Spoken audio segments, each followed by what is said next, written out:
What's up, everybody? Arizona Rider here with another Motovlog.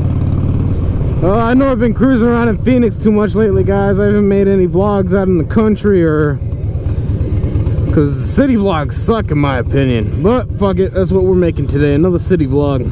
Let me turn off the music because I'll get fucking copyrighted with that shit on. Oh damn, oh well. Let's see. Oh yeah, here's the topic I've been wanting to talk about. I actually made a vlog about it, but I scrapped it last week because, oh shit. And that's summer riding. Summer riding. How to prepare for summer riding, because you always hear people talk about how they need to prepare for winter riding. They'll talk about how they need to buy new winter gear, set their bike up for the cold. What about the summer? Now, in a lot of places, you don't even have to worry about summer riding. Summer for you is perfect. Some places, summer riding is the only chance you get a ride, because you can't ride during the winter because it's fucking snow and shit. But here in Phoenix, Arizona, you gotta fucking prepare for summer riding, because summer riding sucks here. It gets up to like 125 degrees here in Phoenix, Arizona, and you gotta be ready for that shit if you're gonna be sitting on your hot bike all day. So the biggest thing with summer riding is gear.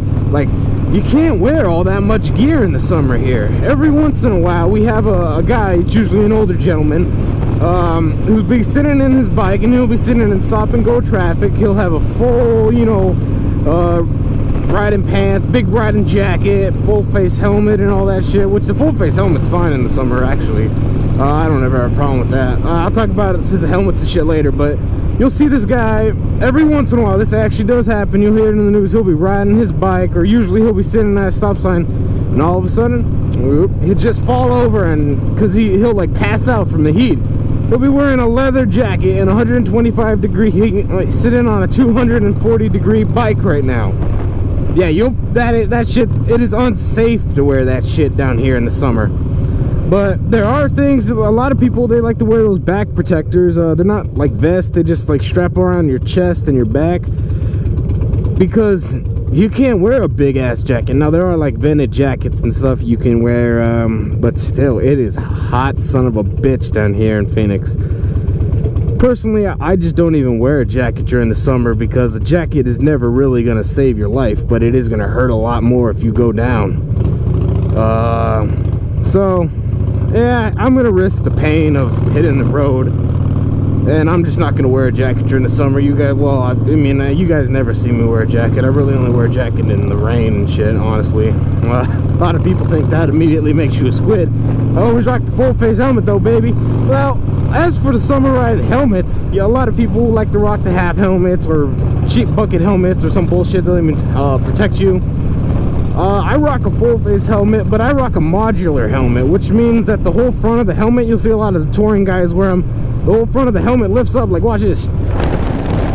I just lifted the whole front of my helmet up.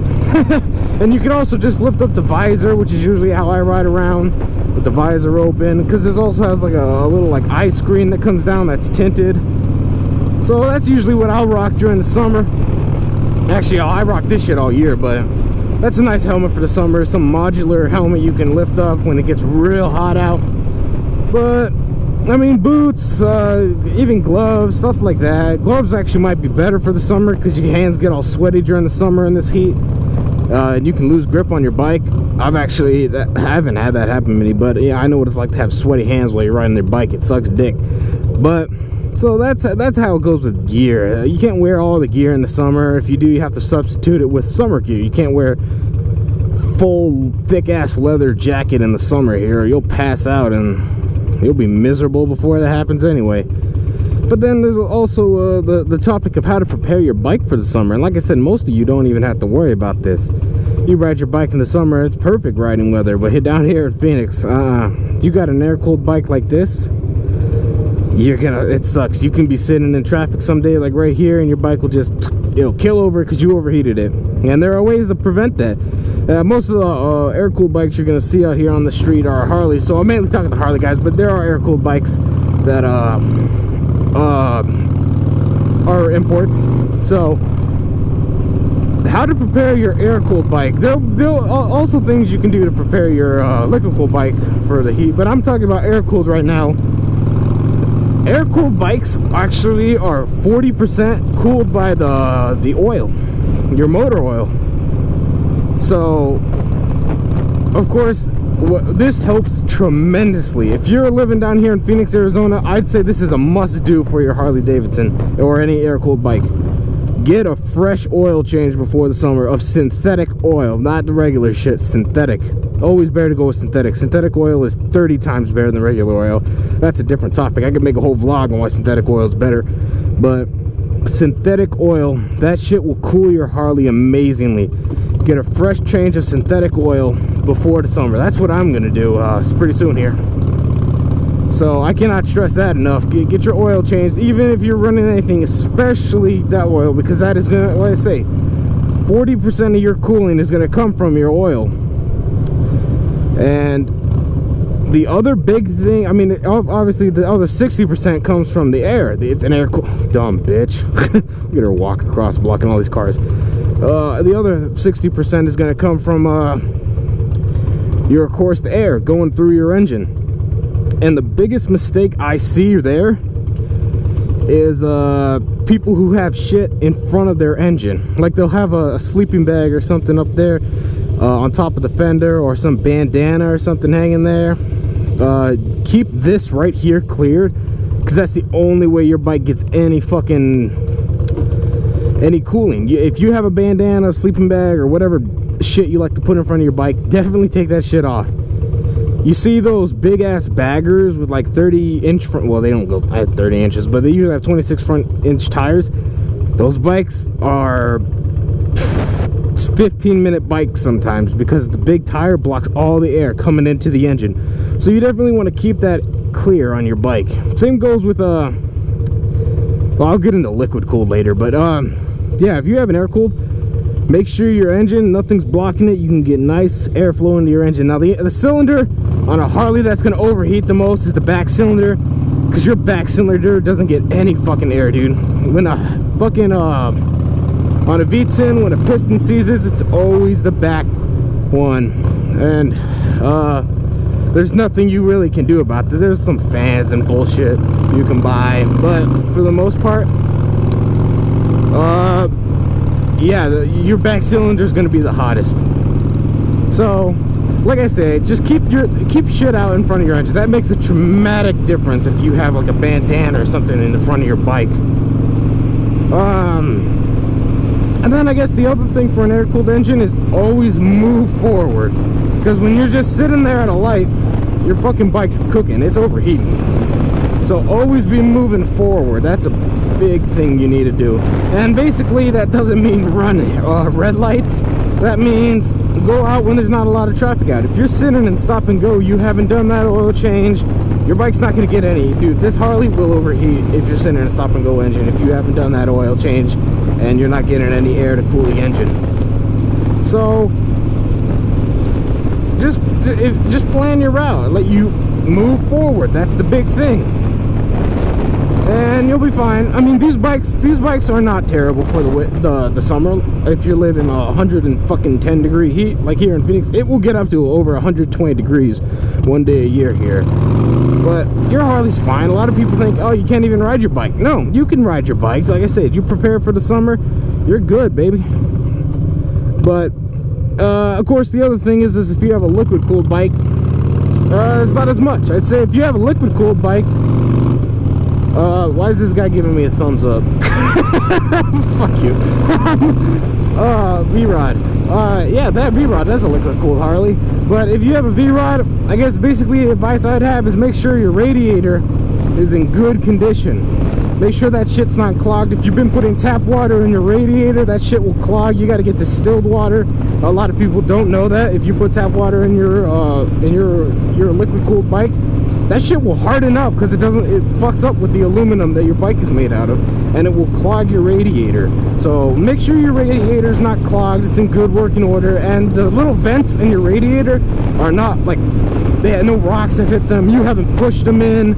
Make sure it's nice, clean, it's not all fucked up the way your radiator looks, and make sure it's not all covered in mud either.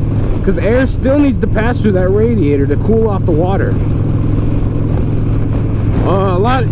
People may think that if you just sit a liquid cooled bike there, it'll be fine. No, your bike still needs air to cool off the liquid. The liquid doesn't just cool itself. So definitely the same rules apply. Move forward. You got to get air coming in through your radiator to cool off the water, to cool your bike off. So that's how to prepare for the summer riding, guys. I don't really have anything else to say about it, but summer riding can be a bitch out here. But I don't even own a car, so plus I love riding my bike. I'm fine with riding in the summer down here in the 120-degree heat. It's fine. Just make sure you're prepared, make sure your bike is prepared. Definitely stay hydrated out on your bike. All the time here in Phoenix, someone will be walking down the street, they'll be sweating like crazy. All of a sudden, they just drop over. Ambulance has to come pick them up. They overheated. It happens all the time. And like I said, if you do choose to wear a big jacket out here in the heat, you better be hydrated, because you are going to be cooking. Like, that shit is actually lethal. I wouldn't risk that wearing, especially if you're going to wear like a racing suit, you're going out to the canyons or something, a big one-piece leather racing suit. I would never risk that, because you'll be riding out on the highway, the sun will be beating down on you, your jacket will be fucking heating you up, fucking eat shit on the ground because you passed out from the heat. So prepare for the summer. That's not a joke, guys. You don't want to be caught in a situation where you hit the ground, even if you just fall over at a stoplight, your bike gets all fucked up, they have to call an ambulance, someone has to pull your bike to the side if they can pick it up. Prepare for the summer and keep your bike in good condition, like I said, for the summer. Fresh oil change, synthetic oil. I cannot recommend that enough. If you ride a Harley Davidson, go get your fucking any air-cooled bike, go get your synthetic oil change. And synthetic oil, can't stress that enough. Synthetic oil is what is going to save your bike in the summer. And then yeah, if you drive liquid cooled, make sure that radiator's in good condition. Make sure, and like I said, no matter what kind of bike you have, the key is to move forward. Do not get stuck in an area where there's a lot of stoplights that are always turned red, stop and go traffic on the interstate, because even if you're riding liquid cooled bike, it'll overheat. It'll overheat if you are not moving forward.